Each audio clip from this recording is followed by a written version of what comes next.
Hey everyone, welcome to this tutorial on how to break down a full one-way ANOVA in Excel. What I'm going to do here is to use an example that I have from one of my books on Six Sigma stuff, Black Belt. This one is from the ASQ handbook, the Six Sigma Black Belt handbook. And if you have, by any chance, a second edition, you find this example on pages 257 to 258. If you have the third edition, you'll find it on pages 452 to 453. So let's get started here. The first thing that I'm going to do is just to simply plot the data that I have available on the example in Excel. So the numbers are right here. I have, according to the example here, process can be run at any of the three temperatures, 180, 200, 220 Fahrenheit.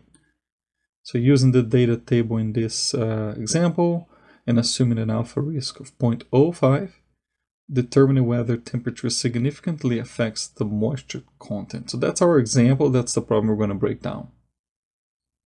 With that, I'm going to take this out of the way here and start our computations. Alright, the first thing I want to do before I actually go to my Anova table is to do just some basic calculation here on some numbers. I want to actually bring each individual point to the power of 2 or square them. So you can see my formulas here, just straightforward. I did this for every single data point. I want to make sure that I have the total sum of the squares. All of this numbers all together. And then for the individual data points, I want to make sure I have the sum for each treatment or each group. You can see what I did here. And then the total sum of these individual data points. So again, if I highlighted all of this, this should be the same as 143.3, which is the sum of these three sums here. Right? So that's the setup for the problem. Before we actually go into the Anova table, we need to make sure that we state our hypothesis and alpha risk. We already kind of know it, but let's state it. So my null hypothesis, as with any other null hypothesis, it states that there is no difference, there is no change, there's no variation, in this case, between the means from the different treatments. The means from different treatments or groups are equal. And my alternative, or the alternate, or the H sub A, is that any of the means from any treatment is or are, if it's more than one, different from another. So those are my hypothesis tests as I'm trying to test to understand if there is statistical significance in the means between these groups. My alpha risk 0.05, 5%, which gives me confidence level at 95%. All right. This picture here is the actual table from this example in the book. I'm just using it as a reference, and I want to show you how to arrive at the exact same numbers by computing this manually one by one in Excel. For the Anova table, there are basically two sources of variation. The sum of squares between the groups and then within, which is also called the error. And you can see it here in my table. Between treatments, within treatments, and error. These are the formulas. One is for the between, and the other one is for the total. I'm going to be using these two, and then arriving at the error by elimination. As you can see in the formula, or if you follow up on my Excel formula here, what am I doing here is simply getting my sum of each treatment, and squaring that, or making that number, putting it to the power of 2. And then I'm dividing that. You can see here that sum, the G6, which is right here. And then I'm dividing by the number of the n, the number of occurrences or the data points in that treatment. So I use a function here, count. Just count G2 to G5, which is 4. And then apply the same.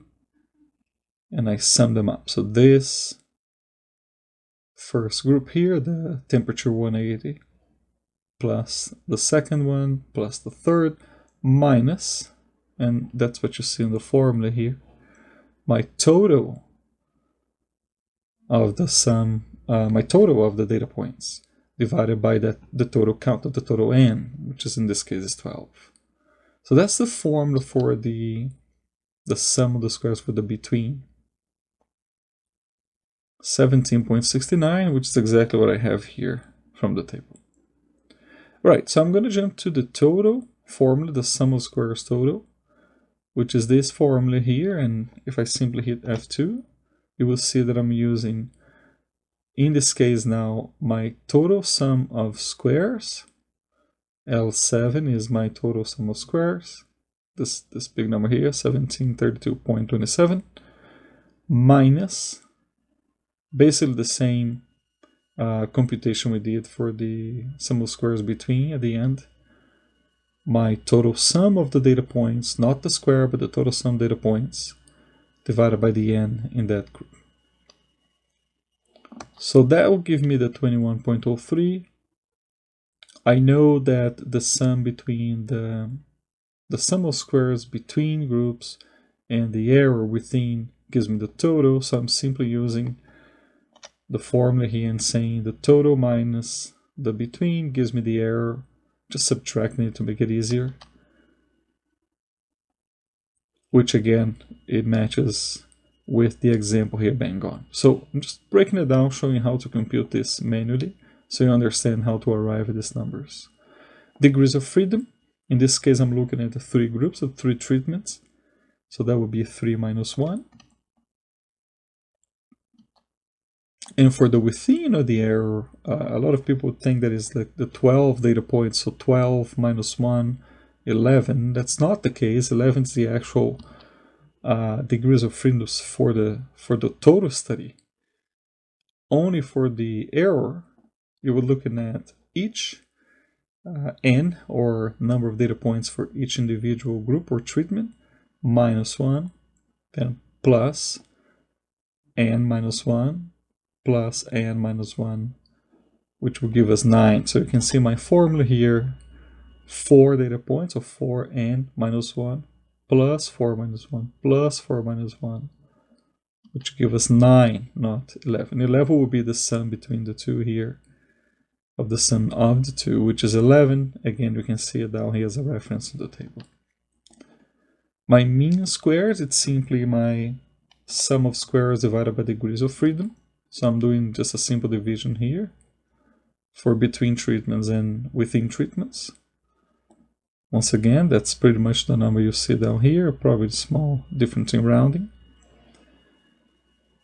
And then my between treatments sum of squares over my within treatments or error sum of squares will give me the F statistic, which is the statistic we're comparing against the table. In this case, the F table, I'm not going to pull it up right now. I can see that it's a very large F. I believe the statistic for this, it's 4 point something. But what I'm going to do instead is to use a function Excel to pull up the p-value, which is, I think most people understand it better in terms of the conclusion for the hypothesis. In Excel, there's a function that you can use to calculate the p-value based on the F statistic. Equals sign f.dist.rt. Then you want to indicate your F statistic, which is 23.81. Again, it's pretty much the number you'll see here, probably some rounding differences. Then you bring in your degrees of freedom from your between treatments, comma, degrees of freedom for your within treatment, and that would give you the p-value of this entire analysis of variance. The number that we get here is 0.000254, which is a lot lower than the set alpha risk of 0.05.